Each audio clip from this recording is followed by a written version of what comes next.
Сәлеметсіз бе? Автокөлік денсаулығын күту арнасына қош келдіңіз. Бүгін біз міне Hyundai Bayon көлігін қарап кетеміз.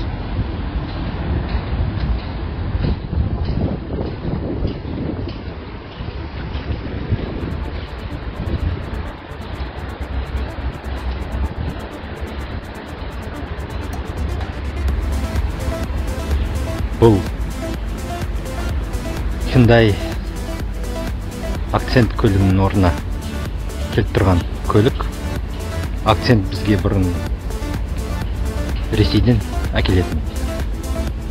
Қазіргі жағдайда Hyundai концерні Ресейдегі зауытын жауып тастаған. Сол себептен қазақтар осы көлікті шығара бастады. Алматы облысында шығарылады бұл көлік. Hyundai Accent'in орнына. Бағалары да сол Accent'пен шамалас болып келеді.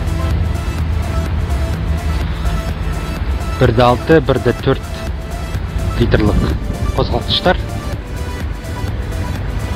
Қораптары автомат және механика. Қарапайым көлік.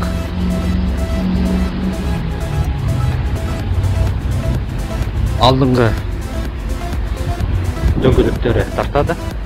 Көлік кроссоверға ұқсасады. Тек қана алдыңғы. Ешқандай толық дөңгелектері жоқ. Толық тартады. Алдыңғы шамдары бамперда орналасқан.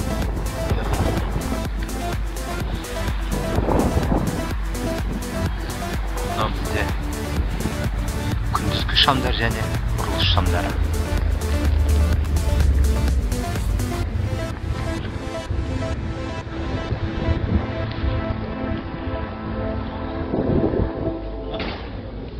Бағалары 10 миллион 990 мың теңгеден басталып 12 миллион 690-ға дейін барады.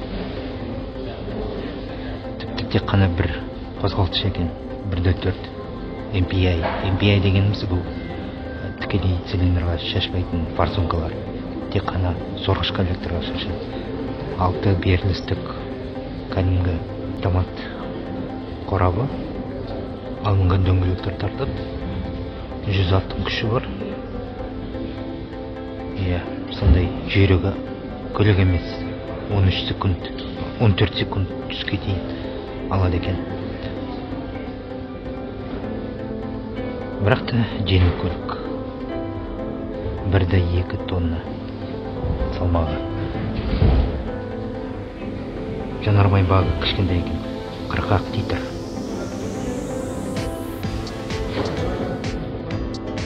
Қалада 10 литрден аз жетпейді. 9.4 литр. Трассада 6.6.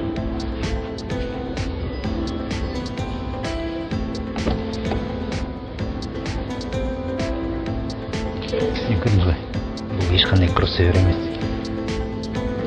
Есік табалдырықты жаппайды. Бірақ та сондай биік емес көлік. Насқысы екен. Ойнап тұр.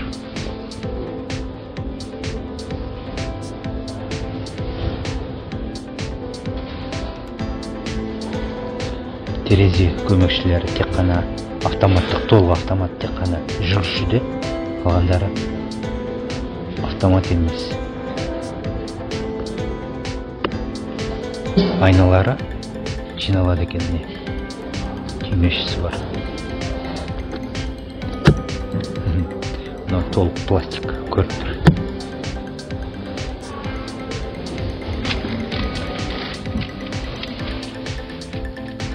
Қорап.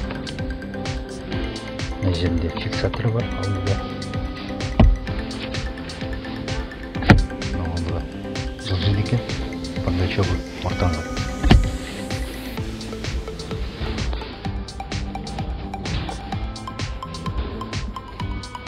Кішкентай бардачок.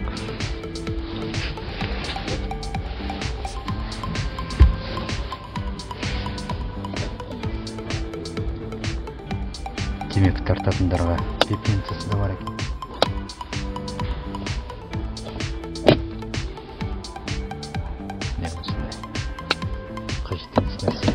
бірақ та енді тиын салуға болады. Осы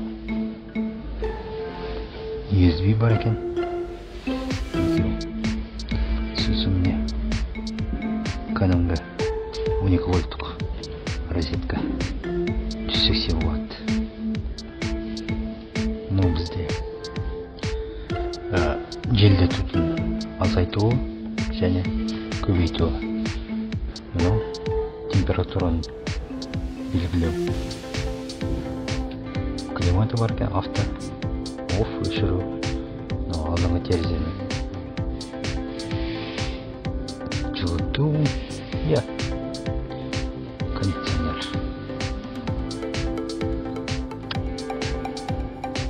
Жақтағыдай бәрі жабылады. Міне былай жауыпсыз, былай несі жоқ, түймесіз жауады.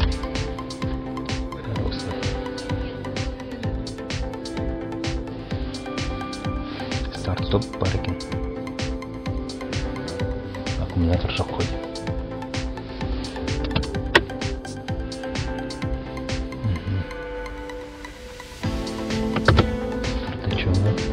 Қарапайым көлік.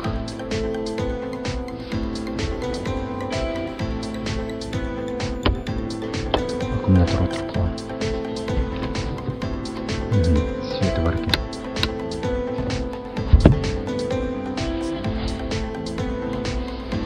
Тағы да несі бар. Шамдары автомат, яғни өздері қосады. Өз қосылады. Рулі өте кішкентай.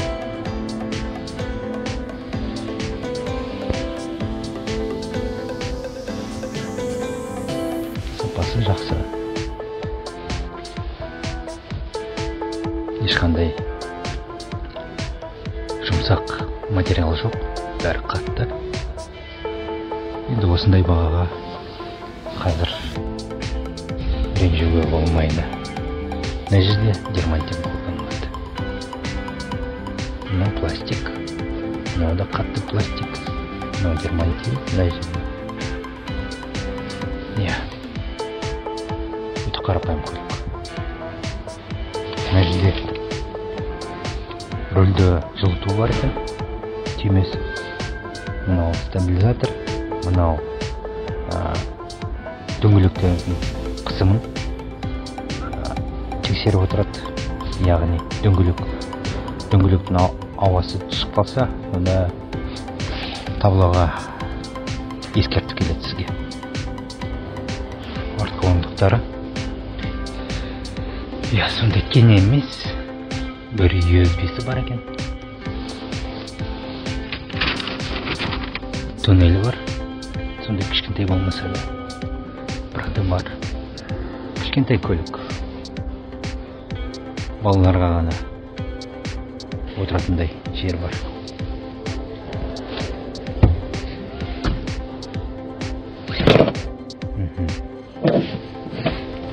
Багажнигі орындықтары жиналады.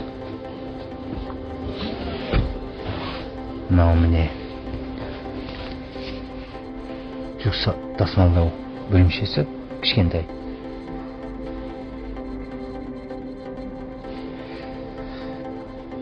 Есік ашылмайды, себебі аккумулятор отырып қалған. Немесе жоқ. Үстінде рейлингтер бар, яғни мына жерге жүк тасымалдау болады. Егерде ұстағыштарын орнатып қойсақ.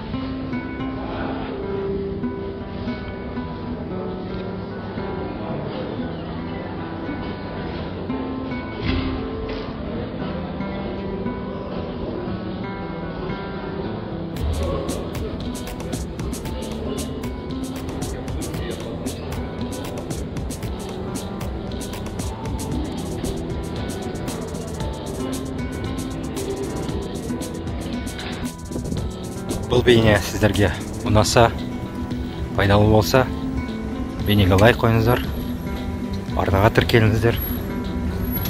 Жаратқан ие сіздерге риза болсын және әр күндеріңіз